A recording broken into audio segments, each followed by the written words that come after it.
que é bom que a gente acaba tendo contato com muitas áreas diferentes, e isso é muito bom, né, para a nossa formação. Bom, vamos começar, né, falar sobre as apps, né, apicultura e agroecologia. Eu sou professora do curso de licenciatura em Educação do Campo, em Picos. Estou lá há 5 anos, fez agora em março. Tem uma aluna aqui da LEDOC. Bom, e coordeno o GEASP também, grupo de estudos sobre a do piauiense. E há alguns 3, 4 anos, o programa de extensão Agroecologia e Educação Ambiental, diálogos entre universidade e escola, para convivência com o ambiente semiárido, né? Até agradeço a Milena ter feito aí, mostrado um pouquinho de uma das coisas que a gente faz nesse espaço. O Vandenberg conheceu, a Dani também, a Elaine também estiveram lá no início do ano, e começou desde 2017, e até hoje a gente já recebeu quase 600 crianças, né, jovens, crianças, pessoas de várias idades. E agora a gente está de portas fechadas, né, obviamente, mas a gente está fazendo as atividades através da campanha Agroecologia na Rede, no nosso Instagram, em parceria com o professor Flávio, que eu conheci há pouco tempo, e tem dado bastante certo aí nossa parceria, espero que seja longa, e a Milena também, né, a parceria com a UESP. Inclusive, com a Milena, a gente já tinha elaborado várias coisas para a gente fazer com as solitárias, que eu tenho começado a aprender sobre elas, principalmente com a Milena, né, e me encantado, e a gente montou aí o Arraial das Abelhas, e aí a gente precisou fazer essa pausa, mas a gente vai continuar, viu, Mi? Bom, na minha trajetória acadêmica, sempre eu estive no meio da apicultura, né, eu também sou apicultora, embora agora, de uns tempos para cá, o apiário tem até ficado um pouquinho de lado devido a esses projetos que a gente está fazendo com a educação ambiental e com as abelhas nativas e agora com as solitárias, mas a minha formação toda foi com apicultura. Fui orientada do professor Darcy, a Adriana está aqui, mande aí um abraço para ele, né, a gente esteve junto aí por bastante tempo na UFP, fiz mestrado com ele, depois fiquei como bolsista de desenvolvimento científico regional.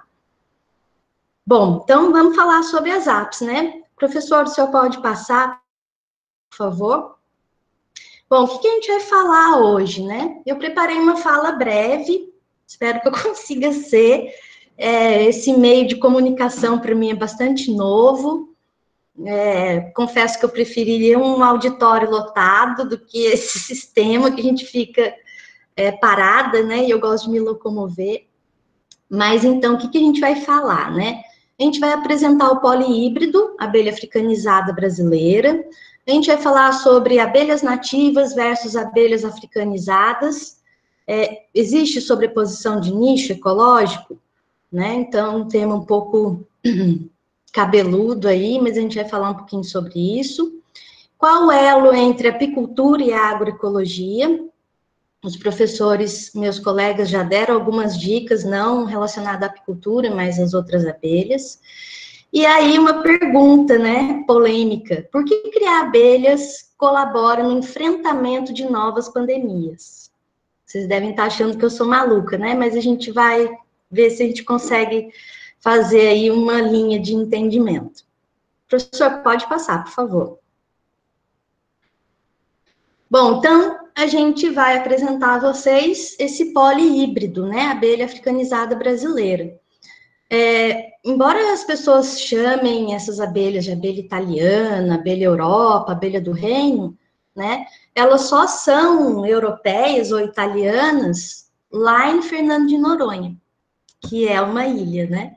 Então, o próprio isolamento permitiu que elas ficassem ali quietinhas. Os nossos enxames brasileiros são todos africanizados, e eu espero que assim continue, né? Depois eu vou explicar para vocês o porquê que eu tenho essa preocupação. Pode passar, professor, por favor.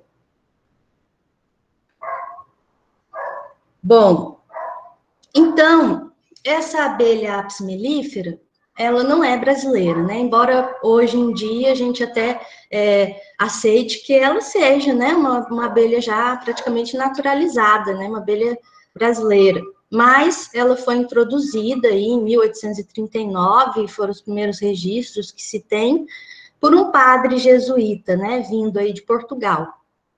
São as abelhas apis mellifera mellifera, vieram da região de Portugal, Espanha, né, Península Ibérica, e vieram para a região do Rio de Janeiro, né, Rio de Janeiro, na época do Brasil Colônia, e trazidas por esses padres. A motivação maior dos padres em trazerem as abelhas, até uma curiosidade, né, para a produção de vela, foi essa a motivação, né, a cera das abelhas apis mellifera era sempre a matéria-prima para que fossem feitas as velas, né, a gente não tinha parafina ainda naquele tempo, então essa foi a motivação inicial.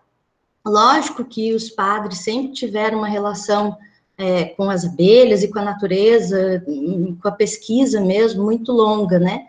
Mas essa foi a primeira motivação. Bom, então, essas abelhas chegaram, né, nesse período, e posteriormente houveram outras introduções, né, já no tempo do que os imigrantes italianos e alemães vieram para a região sul do país. E aí trouxeram outras subespécies.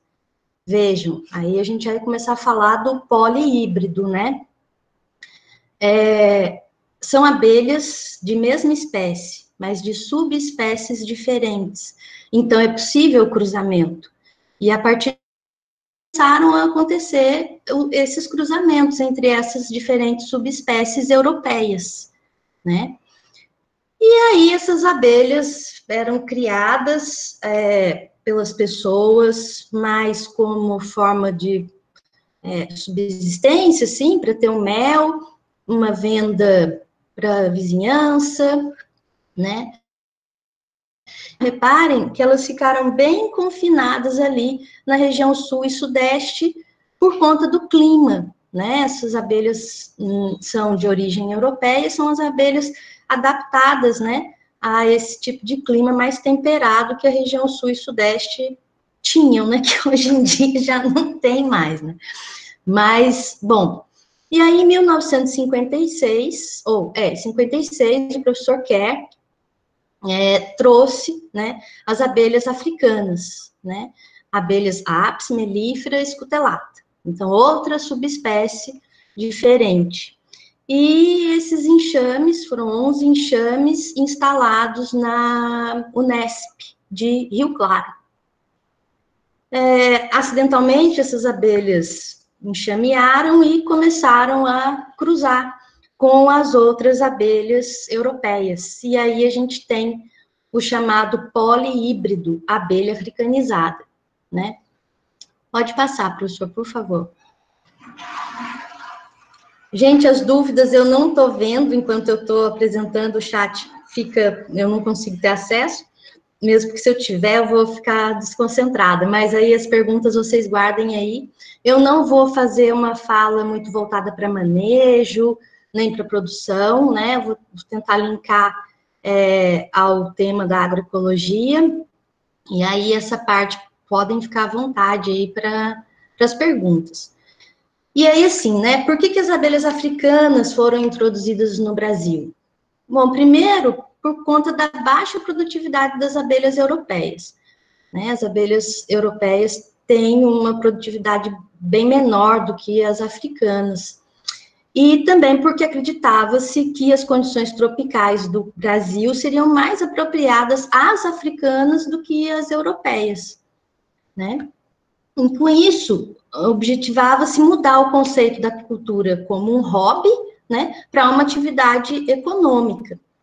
Como eu falei para vocês, a apicultura, antes da entrada das abelhas africanas, era uma atividade de subsistência, né, era uma atividade realizada pelos produtores, muitas vezes nos quintais das suas casas, né, nos terrenos, assim, próximos às casas, e dessa forma, né, não tinha essa produção, essa cadeia organizada que a gente tem hoje em dia, né. Então, foram esses os motivos principais que motivaram aí o governo brasileiro, né, a solicitar que o professor Kerr, que nem trabalhava com essa abelha, né, ele trabalhava com abelhas nativas, a trajetória dele ele era geneticista e ele sempre trabalhou com as abelhas nativas, mas a demanda foi do governo brasileiro que queria, então, ter na apicultura uma atividade econômica com as abelhas europeias. Isso não aconteceu como se pensava. Pode passar, professor, por favor. E aí, assim, né, essas abelhas se dispersaram, né? Aí eu já estou começando a falar mesmo das abelhas africanizadas, né? Foi havendo cruzamento. Geneticamente, essas abelhas africanas se sobrepuseram às abelhas europeias, né? Então, assim, as características das abelhas africanas são mais fortes, né? O ciclo de desenvolvimento delas é mais rápido, então isso favoreceu também que geneticamente elas fossem dominantes, né? Em várias características aí a gente vai observar isso. Bom, então, em 1956 elas são introduzidas e elas começam a cruzar e elas têm um comportamento de enxameação, ou seja, elas dividem os seus enxames muito rapidamente, vários enxames, elas têm essa característica de expansão, diferentemente das abelhas europeias. E elas já não tinham mais essa restrição climática, né? Que antes as europeias tinham. Tanto que vocês podem observar aí no mapa que elas não desceram aí pelo Cone Sul, né, da América do Sul. Elas foram para cima, né, elas foram para as regiões equatoriais, as regiões tropicais, né? E aí a gente vê que no Piauí elas começam a chegar em 1967. Tem um relato de um amigo meu, quer dizer, de um senhor, tio desse amigo. Esse amigo tem um canal no YouTube muito legal, chamado Sertanejo Nato, o Erics. E ele entrevista numa dos programas dele aí, um senhor muito lúcido, mas deve ter lá na casa dos seus mais de 80 anos, o tio Neném, e ele conta a chegada das abelhas africanizadas. E é muito interessante, se vocês puderem acessar lá e procurar, é muito bacana. E ele conta a data de 1967, ele diz até o mês, ele diz como é que foi isso, né? E é muito interessante. Então, aí elas vão chegando, e aí elas vão se movimentando de 300 a 500 quilômetros por ano. E aí, em 1990, elas já chegam no Texas, né? Em 99, elas já estão no sul da Califórnia, né? E aí, pode passar, professor, por favor. Bom, que consequências, antes de eu chegar na parte do sensacionalismo que os americanos fizeram ao redor dessa africanização dos enxames, quando as abelhas foram chegando por lá nos Estados Unidos, né? A gente vai falar um pouquinho sobre quais foram as consequências desse processo de africanização para nós aqui do Brasil, né? Bom, a africanização das colônias europeias, como eu disse, só lá em Fernando de Noronha a gente vai encontrar abelhas italianas. Elas têm um comportamento enxameatório, né, expansivo, que permitiu, inclusive, que elas chegassem até os Estados Unidos, né? E defensividade, eu não gosto da palavra agressividade, né? Elas são defensivas, elas não vão nos atacar, não se sintam ameaçadas, né?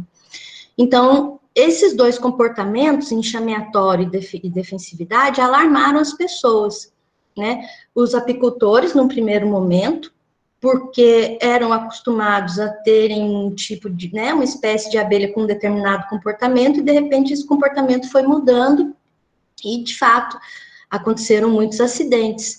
E enxameatório, porque quando elas se dividem, o apicultor fica sem metade do enxame, né? Então ele tem um certo prejuízo com isso, né? Então, ele precisa aprender técnicas para controlar esse comportamento. Com isso, muitos apicultores desistiram da atividade, né, na época, e o termo abelhas assassinas foi utilizado pela mídia sensacionalista. Quem tem mais de 40, como eu, deve lembrar, né, do filme Abelhas Assassinas. A década de 80 foi um terror, né? A gente tinha formiga assassina, abelha assassina, aranha assassina.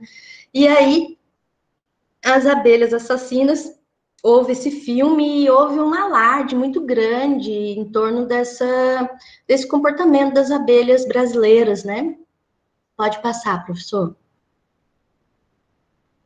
Bom, o professor Leonel, ele fala de 3 etapas na apicultura brasileira, né? Ele fala do período de implantação, lá quando os padres jesuítas trouxeram as abelhas europeias, né, as apis mellifera, até 1955, quando em 56 chegam as abelhas africanas, né?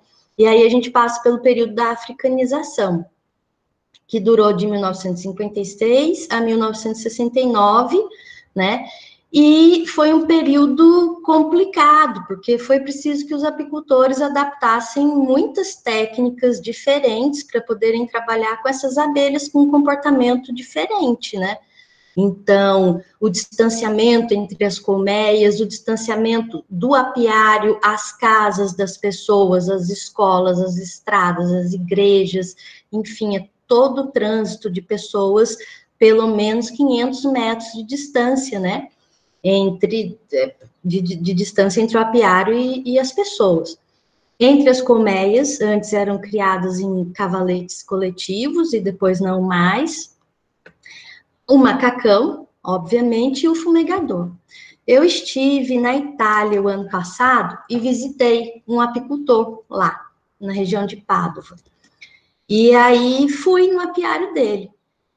Assim, elas são muito mais mansas do que as nossas, né? Então, assim, ele cria bem pertinho da casa dele, cria em cavaletes coletivos, né? Uma do lado da outra. Tudo bem, foi frio, né? A época que eu fui, estava fazendo bastante frio, então elas estavam mais recolhidas, né? Mas eu pude chegar bem perto, assim, do lado, praticamente, só não abrimos a colmeia porque de fato estava muito frio, né? Mas acredito que se a gente quisesse, abriria a colmeia sem estar com a indumentária, né? Nunca na minha vida imaginei ver isso, assim, de perto, né? Então, esse comportamento dessas abelhas mudou, e isso causou um transtorno na apicultura no primeiro momento, que é a fase que o professor Leonel denomina de período de africanização. E depois, em 1970, começa aí o período de recuperação, que está até os dias de hoje. Vocês me desculpem aqui o 2017, que eu não esqueci de atualizar esse dado, mas, na verdade, a gente está em expansão, né, atualmente. E aí a gente passa, então, em 1950, de 5 mil toneladas ano de produção de mel, até o último dado que a gente tem no IBGE, que é de 2018, na verdade, 42 mil toneladas ano, né, que a gente tem. E o Piauí está algo em torno aí de 5 mil toneladas, né, por ano. Em 2018, pelo menos, foi a última atualização. E aí a gente questiona, né? A africanização foi boa para o Brasil? Foi ótima, né? O que a africanização trouxe para a gente? Abelhas mais resistentes, né? Elas têm um comportamento higiênico muito mais forte do que as abelhas europeias. Por exemplo, lá, esse apicultor italiano, ele me disse que eles precisam usar medicamento, que eles precisam usar acaricidas, porque eles têm problema com varroa. Varroa, para quem não sabe, é um ácaro, um ectoparasita, que suga a hemolinfa das abelhas. Com isso, além de deixar a abelha desnutrida, a abelha mal formada, as asas mal formadas também, ainda serve de porta de entrada para vírus, para outros patógenos, né? E a gente aqui não tem esse problema graças ao comportamento higiênico das abelhas africanas, né? Que vieram com as abelhas africanas, esse comportamento. E aí, isso vai refletir lá no mel, né? Porque a gente não tem a necessidade de utilizar antibiótico, acaricida, nada disso, né? As nossas abelhas são resistentes. As nossas abelhas conseguem, através desse comportamento higiênico, manter, garantir toda a sanidade, né, dos enxames.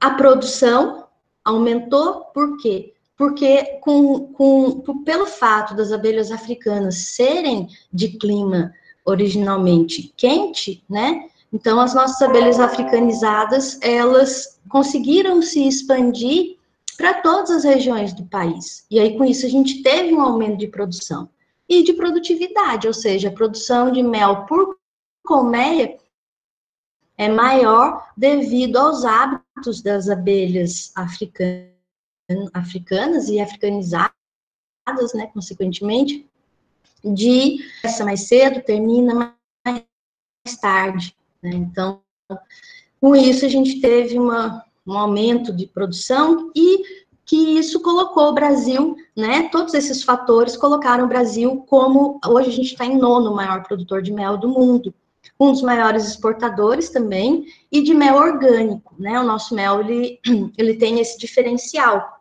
a gente não usa esses antibióticos e outros medicamentos, né, para as abelhas, e isso valorizou muito o nosso mel. Agora, a nossa luta vai ser, né, já é, de produzir um mel isento de agrotóxicos, né, com tanta liberação de agrotóxicos que houve aí nos últimos anos, isso aí tem sido um problema muito grande, além da morte das abelhas, que a gente vai falar mais para frente, mas para a produção e exportação de mel, né, os exportadores têm reclamado muito, têm estado assombrados com isso. E aí, então assim, né, a gente conclui que a africanização foi um processo extremamente importante para a apicultura brasileira, né, e a gente quer agora fazer um alerta, né, muitos apicultores brasileiros, principalmente da região sul, região centro-oeste e mesmo na região nordeste, têm começou timidamente, agora isso já tem ganhado força, que a introdução de rainhas italianas. Então, isso faz parte de todo esse processo que a gente tem passado nos últimos anos de negacionismo da ciência, né? E esse pessoal, esse movimento, age de forma muito agressiva com os pesquisadores, né? Eles negam toda a ciência que foi produzida ao longo de anos aí do processo de africanização, né? A gente está no 23º Congresso Brasileiro, são muitos anos dedicados à pesquisa negada, né? E aí esse pessoal tem introduzido abelhas italianas, vendido essas abelhas, muita gente que está se iniciando na apicultura, muitas vezes cai nessa conversa e acaba comprando essas abelhas e defendendo isso. Isso não é correto, gente. Isso aí é um risco para a apicultura brasileira, né? Principalmente por conta do risco de doenças, né? Essas abelhas europeias, elas não são resistentes a doenças, e a gente corre um risco enorme com isso. Então, prestem muita atenção. Se vocês ouvirem, é uma conversa irresponsável e é muito preocupante essa situação. Bom, pode passar, professor, por favor. E aí a abelha africanizada ela desde a sua introdução, ela foi quebrando, né, tabus, foi quebrando aí os padrões que ela foi colocada, né.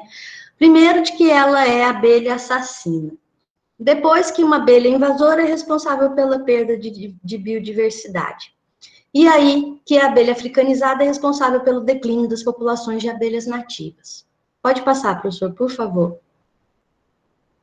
Bom, aí o filme que eu falei para vocês, né, As Abelhas Assassinas. Esse filme me assombrou quando eu era criança. Acho que deve ter assombrado muita gente.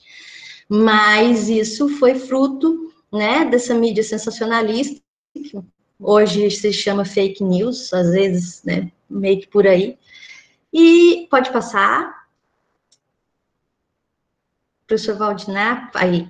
Bom, como é que isso foi quebrado, né? Os apicultores adaptaram técnicas, né? Como eu falei para vocês, o cavalete individual, que vocês estão vendo aí, o manejo feito por, no mínimo, 2 pessoas, vestidas, né? Com um macacão folgado, um macacão de brim, ou um macacão de nylon, mas um tecido resistente, máscara, a utilização da fumaça, que ocorre com as abelhas europeias também, né? Mais um fumegador mais apropriado, maior, né? Um material de combustão também mais adequado, para que essa fumaça dure por mais tempo e a gente possa manejar as abelhas, né? Então, esse foi o primeiro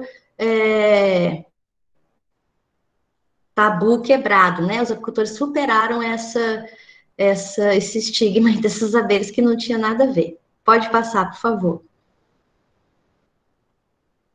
Bom, antes da gente partir para o segundo ponto, né? Então, eu acho que vale a gente falar desses 2 conceitos. Espécie introduzida, né? Que segundo o DRAC e colaboradores, 96, eles dizem que qualquer espécie intencional ou acidentalmente liberada pelo homem em um ambiente fora de sua área de distribuição é considerada uma espécie introduzida. A Apis mellifera é uma espécie introduzida? Sim, ela é.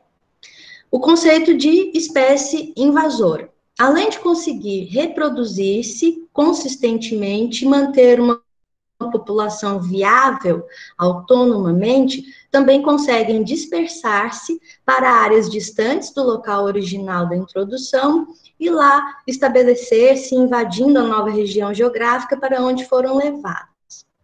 Essas espécies invasoras são um grave problema ambiental, mas nem todas as espécies invasoras geram danos realmente apreciáveis.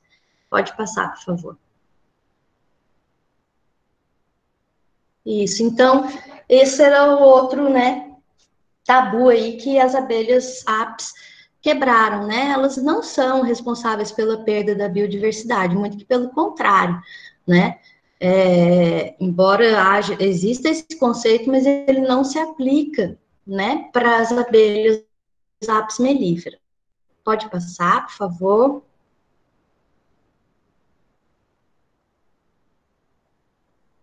Isso, então, a Apis mellifera ela é apontada como polinizador de importância agrícola mais utilizado no mundo, por ser uma espécie generalista, ou seja, ela visita várias espécies, né, uma grande variedade de flores, com muitas operárias por ninho, e elas têm, a partir da comunicação delas, um potencial de recrutamento muito grande.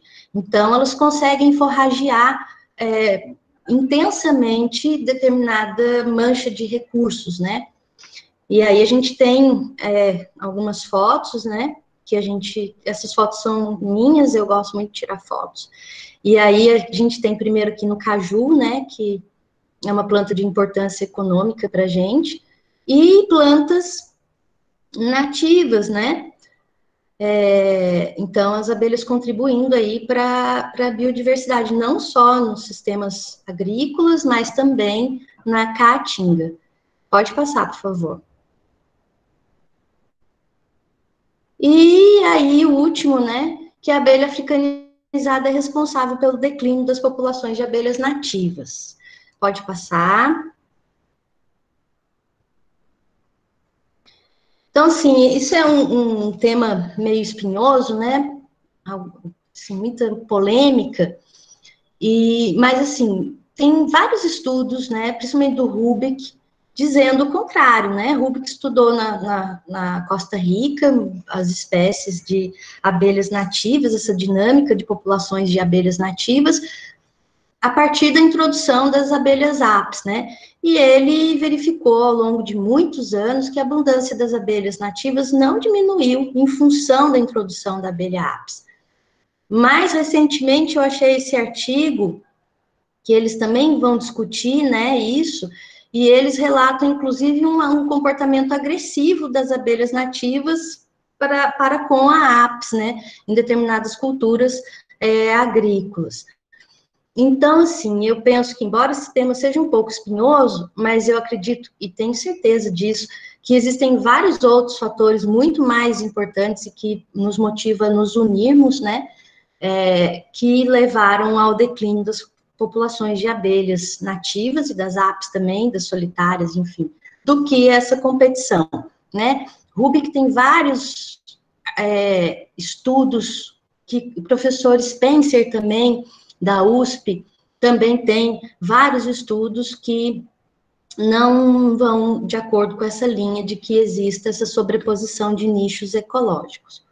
Pode passar, por favor. E aí, voltando, né, no elo entre apicultura e agroecologia. Então, para Altieri, 89, a agroecologia é uma ciência emergente que estuda os agroecossistemas, integrando conhecimentos de agronomia, ecologia, economia e sociologia. Se a gente fizer um paralelo com a apicultura, a gente também consegue tocar nesses pontos todos, né? Econômico, a apicultura gera renda às famílias campesinas, principalmente no semiárido, né? Muitas famílias, inclusive, têm inclusive aqui a Maiara está aqui, é filha de apicultores, né? Então, assim, muitas famílias têm na apicultura uma fonte complementar de renda e algumas até mesmo determinante de renda, né? O Brasil está em 9º produtor mundial, e a apicultura é a terceira atividade econômica do Estado, né, assim, importância no que diz respeito ao PIB. Ecológico, acho que eu não preciso nem dizer, né, os outros professores foram muito bem claros ao dizer que as abelhas mantêm a biodiversidade das matas de entorno, né, as abelhas, no caso, as abelhas apis, quando a gente fala, né, do apiário, e aí a gente destaca a caatinga, que é um ecossistema tão vulnerável, né, devido à extração de lenha, enfim, é um ambiente que sofre muita pressão. E a apicultura está ali, com certeza, ajudando ao reflorestamento, ao recatingamento. Social, né? A apicultura é uma atividade que permite a diversificação das atividades rurais. Eu posso criar abelha e também criar outros animais e também plantar, eu vou ter até um incremento na quantidade de produção, né? De frutos do que eu plantar.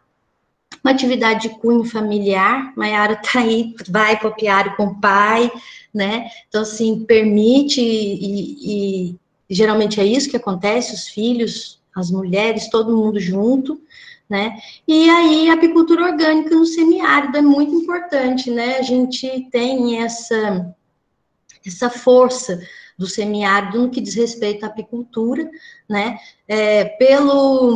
Pelas contas que eu fiz lá, que eu contabilizei, até daquele link que você falou, Adriana, lá do mapa, eu fiz lá, dei uma olhada e contei 512 apicultores orgânicos no Piauí, né, mas só que tem entidades ali que estão cadastradas no cadastro único, como a Casa Apis, que tem mais de 1.000 apicultores. Então, assim, o número de apicultores orgânicos no Piauí é bastante grande, né.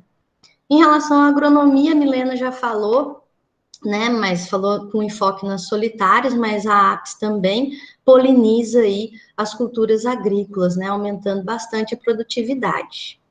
Então, a gente vê que as duas áreas aí se interagem nesses pontos, né, se coincidem nesses pontos. Pode passar, por favor. Bom, agora a pergunta, né, que vocês devem ter pensado, nossa, essa professora tá louca, como é que ela chegou nisso, né? Então, por que criar abelhas colabora no enfrentamento de novas pandemias? Pode passar.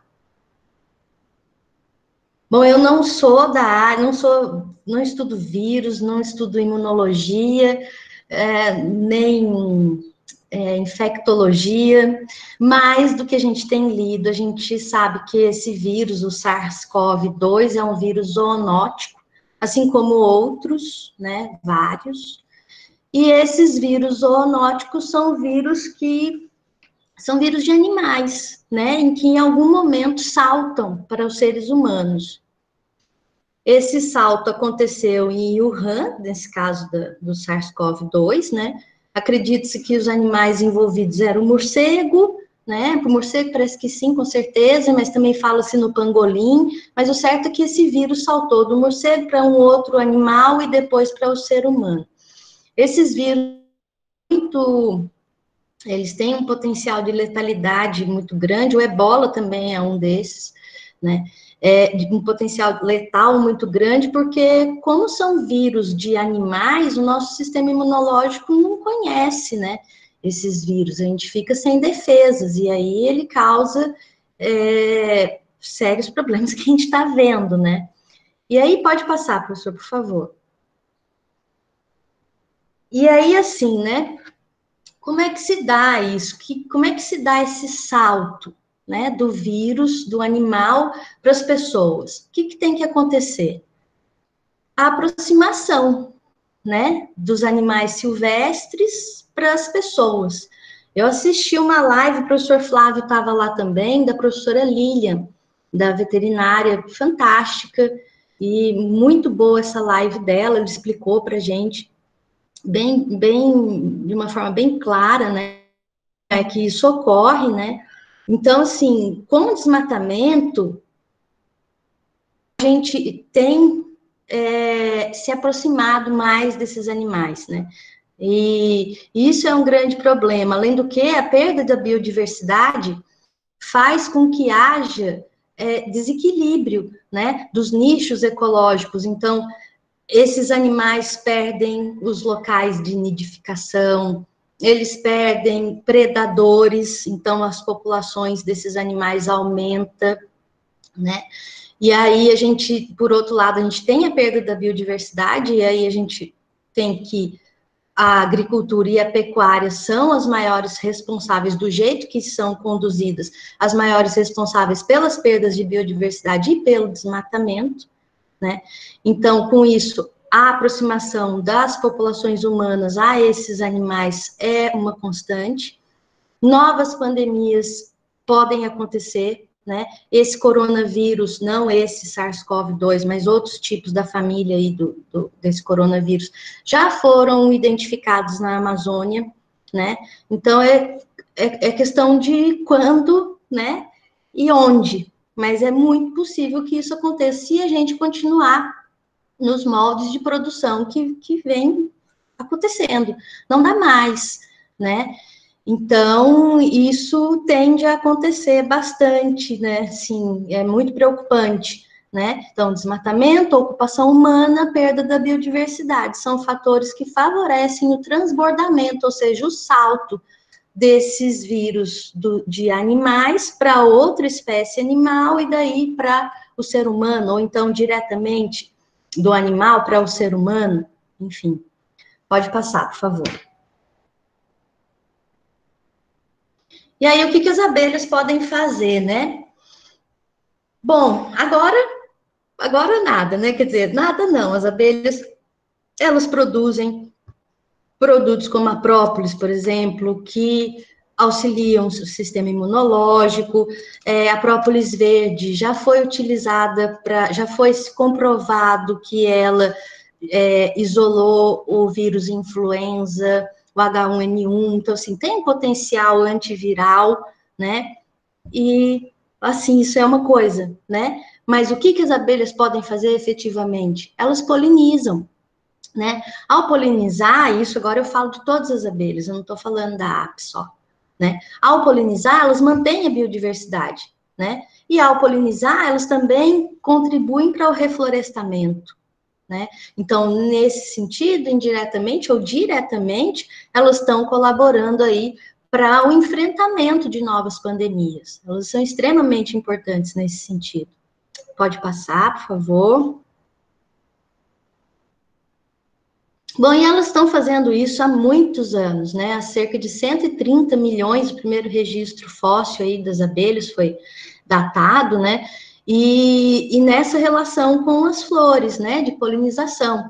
Então, elas fazem isso há muito tempo, elas são muito boas nisso, né? Cerca de 87,5% das plantas com flores são polinizadas por insetos, e entre esses insetos, as abelhas, por todas as suas características morfológicas, são os agentes mais importantes, mas, pode passar, por favor.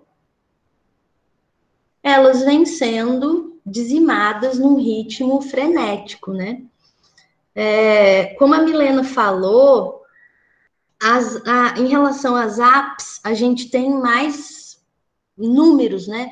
Não que a gente tenha mais números, mas a gente tem mais registros, porque elas são criadas em apiários, em colmeias, então é mais fácil da gente fazer essa contabilidade, né? De quantos enxames perdemos. Por exemplo, no Rio Grande do Sul, houve o ano passado, no mês de agosto, um envenenamento massal de abelhas, e aí estima-se que 700 milhões de abelhas foram mortas, apis. Mas aí eu pergunto a vocês, e as solitárias, e as nativas, né, que estão nas matas? Quem é que conta? Quem que faz essa conta? Quem faz eu não sei, mas quem paga somos nós, né? Então, ao continuar no ritmo que está, né, de veneno e o avanço do agronegócio, e esse ministro falando que tem que botar tudo aí, como é que ele disse? Sei que disse que tem que aproveitar a pandemia e aprovar tudo que é de projeto aí para o agronegócio entrar na Amazônia, né? Então, assim, ao continuar isso, o declínio das abelhas é uma coisa que é galopante, infelizmente. Pode passar, por favor. E aí voltamos à agroecologia, né? Eu tinha falado com o professor Flávio da gente falar a importância da apicultura, a importância das abelhas para a agroecologia. Daí eu falei, não, a agroecologia é muito importante para as abelhas, não tem como, né? Então, por um lado, as abelhas polinizam e mantêm a biodiversidade, que é tão importante para a agroecologia. Sim. Agora, a agroecologia pressupõe a não utilização de venenos, o não desmatamento e um novo modelo de agricultura, que é o que as abelhas estão, né, clamando, né, necessitando, porque assim não dá, né? Bom, gente, pode passar.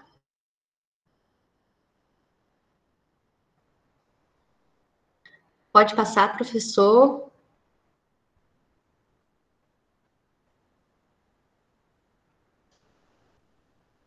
Tem só mais um, prometo.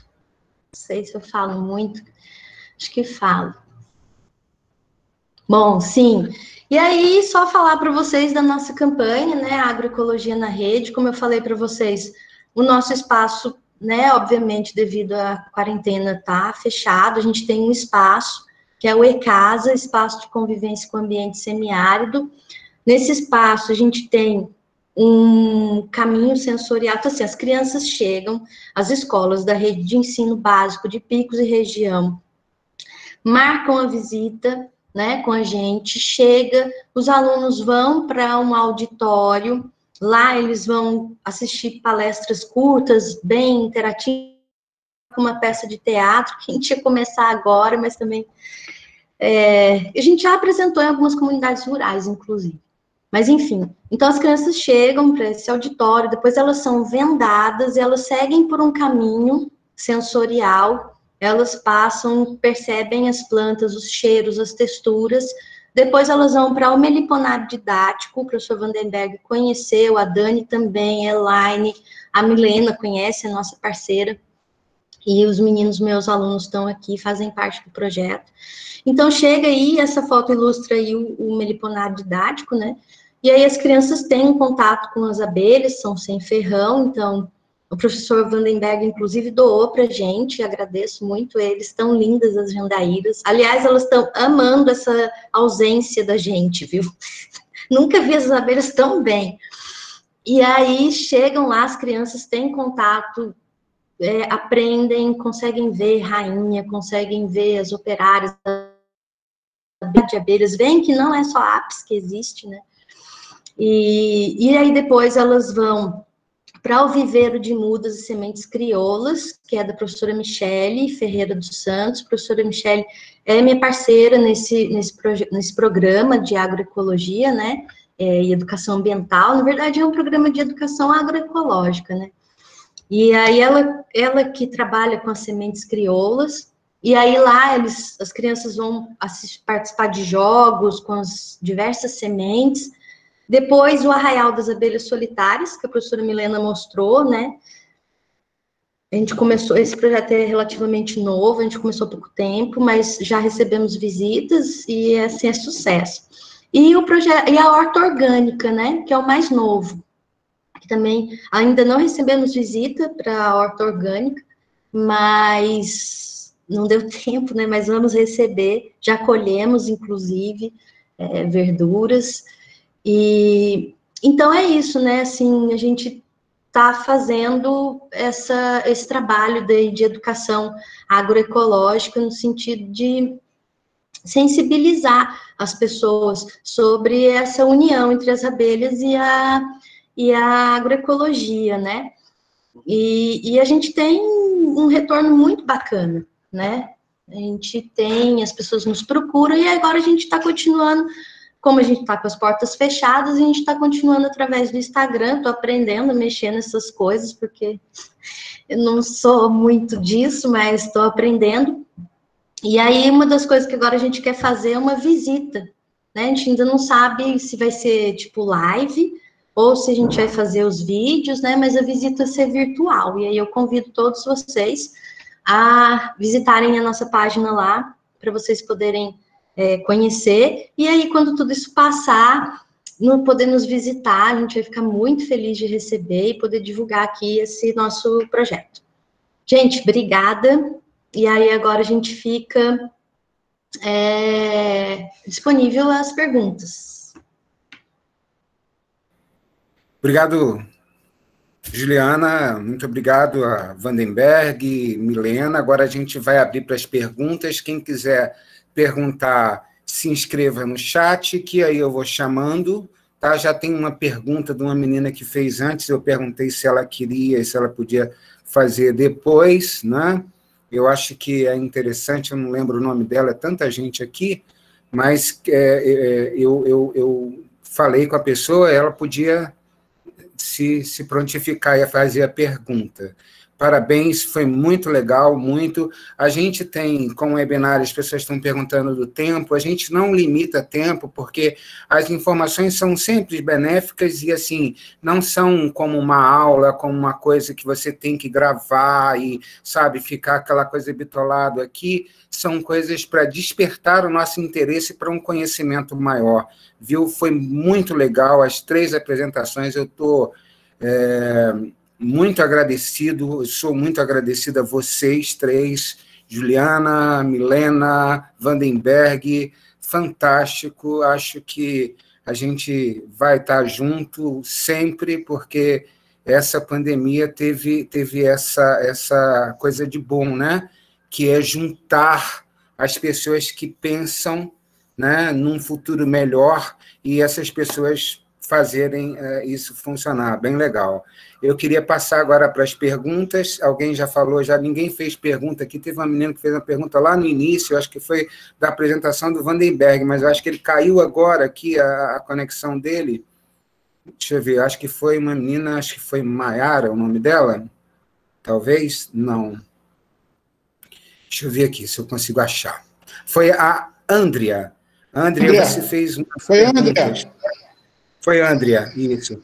Andrea Tavares, você está ainda na sala, Andrea. Se tiver, abra o microfone e faça a pergunta, minha querida, por favor.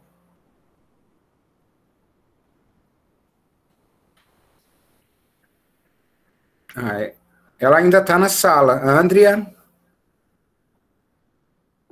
Andrea, só um momento. Ela vai fazer a pergunta.